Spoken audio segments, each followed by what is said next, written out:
Federalist Paper 2, Part 4, admit, for so is the fact that this plan is only recommended, not imposed.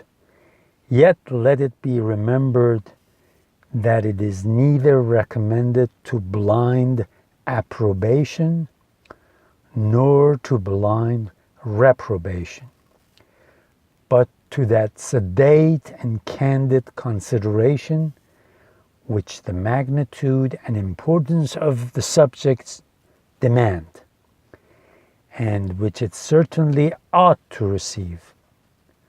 But as has already been remarked, it is more to be wished than expected that it may be so considered and examined. Experience on a former occasion teaches us not to be too sanguine in such hopes. It is not yet forgotten that well-grounded apprehensions of imminent danger induced the people of America to form the memorable Congress of 1774. That body recommended certain measures to their constituents, and the event proved their wisdom. Yet it is fresh in our memories how soon the press began to teem with pamphlets and weekly papers against those very measures. Not only many of the officers of government who obeyed the dictates of personal interest, but others, from a mistaken estimate of consequences, from the undue influence of ancient attachments, or whose ambition aimed at objects which did not correspond with the public good, were indefatigable in their endeavors to persuade the people to reject the advice of that patriotic Congress. Many indeed were deceived and deluded, but the great majority of the people reasoned and decided judiciously, and happy they are in reflecting that they did so. Here he's saying right before the war started, right before the Revolutionary War, when he talks about the Congress of 1774, he says even then, when people were getting together, trying to do their best, to take the right measures, to do the right thing, so that this country, the 13 states, stay safe from Britain, because Britain might attack. He says even when we had good people that got together in the Congress to do things that were going to be good for America, people started writing against what the Congress was doing. So he says we see the same thing here.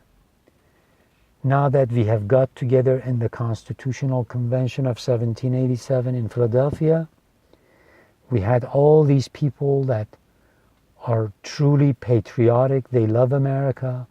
They sat together. They wrote this Constitution. Now again, we see that these people are attacking their work, are attacking this Constitution that is going to be good for us.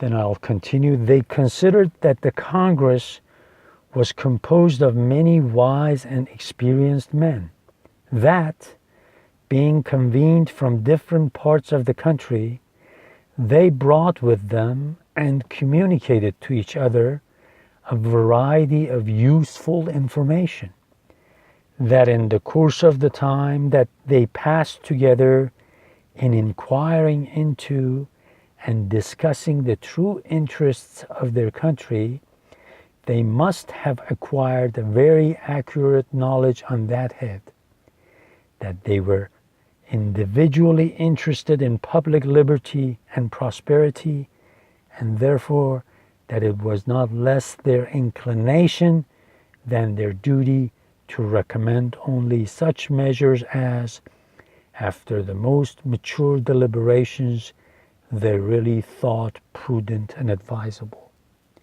So all these representatives from different parts of the country, they got together in Philadelphia and wrote this Constitution. One of the advantages that this act provided for us, the fact that they got together in Philadelphia, is that they brought with them from all parts of America their knowledge about their land, the state they were from. And they shared these ideas with representatives from other states. And this is great because this way you get to learn about other states, and you share your information with them, and people become wiser, and the representatives become wiser, become more knowledgeable, and they make better decisions for the whole country. They considered that the Congress was composed of many wise and experienced men. Oh, I'm sorry, I was just repeating it.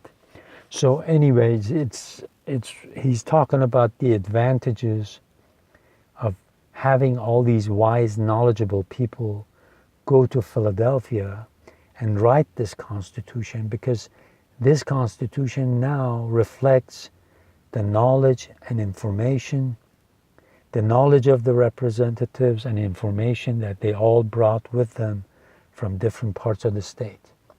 So when they wrote the Constitution, they knew what was going on in different parts of America.